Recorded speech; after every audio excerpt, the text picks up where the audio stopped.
Lebanon masih terus menjadi sasaran agresi militer Israel. Selain Lebanon, bagian selatan, kini area ibu kota Beirut juga digempur. Kami ajak Anda pemirsa berbincang langsung dengan warga negara Indonesia, ada Tia Gustiasih. Assalamualaikum, selamat malam Mbak Tia. Waalaikumsalam warahmatullahi wabarakatuh. Selamat malam, Mbak. Ya, Mbak Tia, seperti apa kabarnya di sana dan mungkin juga bisa berbagi cerita bersama kami, Mbak, bagaimana saat ini kondisi di Lebanon? Eh, Selalu ya, aduh saya gimana bingung bicaranya. Setiap hari selalu ada bom, mengecamkan, menakutkan. Sekarang semua warga merasa tidak aman lagi, baik di utara, di selatan. Hari ini sekitar jam 11-an ya, itu ada bom besar sekali di Dohia. Kemarin Nabatie itu toko-toko, tempat-tempat itu semua udah hancur, dan hari ini pun tambah bom besar karena ada wali kota dan seluruh stafnya itu satu tempat itu, Mbak, semuanya kena bom. Semuanya meninggal ya, Mbak. Sebenarnya pemerintah Lebanon itu udah mencoba ya berbicara untuk ceasefire, tapi sampai sekarang belum berhasil ya. Setiap hari mereka mencoba untuk gencatan senjata, berusaha semaksimal mungkin, tapi sepertinya perang ini lama ya, belum selesai juga. Dan banyak juga pengungsi-pengungsi yang keluar dari wilayah Lebanon, dari tempat Lebanon ke Suriah, ke Turki, ke tempat-tempat yang lebih aman. Bahkan banyak juga ke daerah kami, ke tempat-tempat yang timur, utara. Pokoknya yang di selatan itu sudah hampir kosong ya, kecuali yang di daerah Beirut itu Ya. masih ada sebagian yang normal, berjalan normal, tapi yang di Dohia, yang di Nabatie itu digempur habis setiap hari, setiap Oke. waktu. Tidak ada jam, tidak ada waktu. Kemarin itu sempat stop ya, bukan stop, sempat jarang karena mereka banyakkan di Bekah. Tapi hari ini mulai lagi di Nabatie dan di Dohia. Begitu. Oke. Ya, apa keadaan sekarang? Ya, Mbak Tia, kalau melihat serangan-serangan atau bom yang diluncurkan, ini mengarah kemana? Apa yang ditargetkan, Mbak? Biasanya mereka menargetkan orang-orang Hasbullah ya, Mbak ya. Ya begitu, waktu itu sempat ada pemberitahuan, tapi terakhir-terakhir ini tidak ada pemberitahuan, langsung dibom. Seperti yang di utara itu, di Zgarta itu tanpa pemberitahuan ya, empat rumah hancur, dibom langsung, bahkan Oke. ada anak-anak, Ya. ada keluarga begitu. Jadi kami Ya. sekarang sudah mulai merasa tidak aman gitu. Pemberitahuan semacam apa kemudian yang disampaikan oleh Israel ketika ingin melakukan serangan pada saat itu, Mbak? Dulu-dulu itu kan ada pemberitahuan ya, biasanya melalui WhatsApp, mereka semua saling tukar-tukar berita untuk segera dievakuasi, sehingga warga itu dengan cepat ya, tanpa ada istilahnya, tidak ada prepare untuk membawa barang-barang atau apa, langsung pada saat waktu itu langsung pergi gitu. Oke. Tapi langsung dibom. Tapi sekarang ini seperti saya bilang tidak ada pemberitahuan.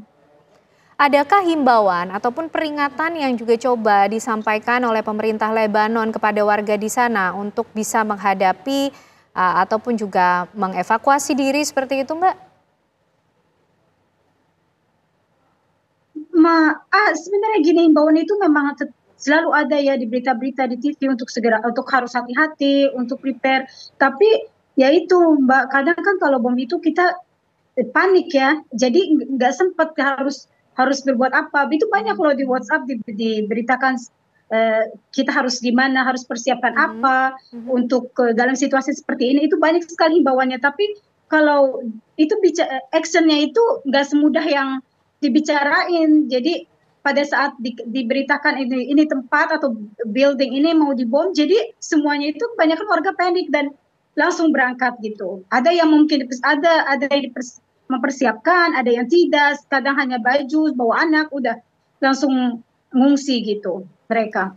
Jadi Mbak, tidak ada persiapan bawa segala macam. Oke, Mbak Tia, lalu bagaimana komunikasi Mbak Tia mungkin juga dengan warga negara Indonesia lainnya di sana menghadapi serangan Israel yang nampaknya terus mengalami eskalasi? Saya setiap hari selalu bicara dengan WNI ya di sini. baik yang di wilayah utara, wilayah di Beirut, eh, selalu kami komunikasi bahkan dengan mahasiswa, bagaimana apa keadaan di sana, itu selalu kami komunikasi. Bahkan pihak KBRI pun terus menghimbau, menyarankan untuk evakuasi, tapi sampai sekarang WNI belum ada yang berniat untuk evakuasi dan bersikeras masih tetap tinggal di Libanon. Karena seperti saya bilang banyak pertimbangan-pertimbangan mereka untuk pulang, untuk tetap tinggal dan tidak balik ke Indonesia. Misalnya masalah keluarga, masalah anak-anak, dan banyak lagi pertimbangan mereka yang untuk tetap tinggal di sini. Oke, lalu apa kemudian himbauan ataupun informasi yang diberikan oleh pihak pemerintah Indonesia mungkin kepada warga negara Indonesia di sana untuk menghadapi situasi seperti ini? Kami kan waktu siaga pertama itu kami selalu ada meeting ya di Zoom, di grup, menghimbau, bahkan dirjen, ada Zoom langsung online, live ya, untuk bertanya bagaimana kami harus bersikap bila terjadi perang besar, apa yang harus kami bawa dalam untuk evakuasi.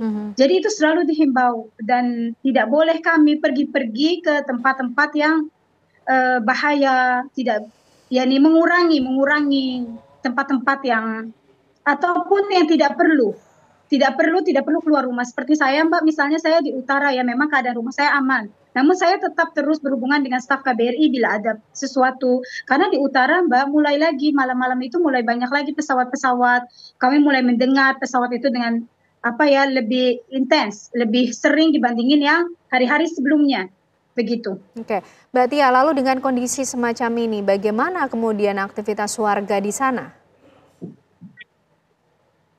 Kalau di utara masih normal, terbilang normal, namun yang bekerja di Beirut itu agak sedikit ada masalah ya dalam perjalanan, misalnya jauh juga dari Akar ke Beirut, karena kan Akar itu besar ya Mbak ya, nggak cuma di Wadi Jemus, ada lagi yang di atas, itu kendalanya, dan juga perekonomian banyak yang di stop bekerja karena situasi. Jadi itu berdampak semuanya, perang ini berdampak ke semuanya, dalam hal kesehatan, dalam hal perekonomian, keamanan, itu semua berdampak dalam segi semuanya, dan warga itu terkena imbasnya begitu. Jadi saya sebenarnya bukan warga, saya memang warga Indonesia, namun saya menurut saya itu saya sangat apa ya Mbak, Lebanon itu seperti negara kedua bagi saya karena saya sudah lama di sini. Saya sedih melihat kejadian seperti ini dan saya berharap perang ini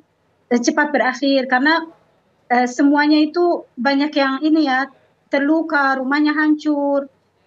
Untuk membangun lagi itu perlu beberapa tahun ke depan dan begitu. Jadi saya terus terang saya sedih sekali melihat kejadian seperti ini.